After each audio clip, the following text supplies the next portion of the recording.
Bismillahirrahmanirrahim. Learn Quran and talk to Allah. Change khalaqa into khulika. It is 1, 2, 3 formula, or make passive voice. In English language, we have learned about passive voice.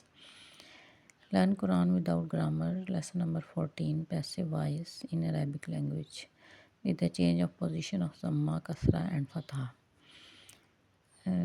Khalaqa, we have learned khalaqa in 3 Fatha words. Khalaqa mean he created, and if we change its first change Fatha on first letter into Zamma and change Fatha of second letter into Kasra, then it become khuliqa, which means was created by him in passive voice. Qatala into kutila,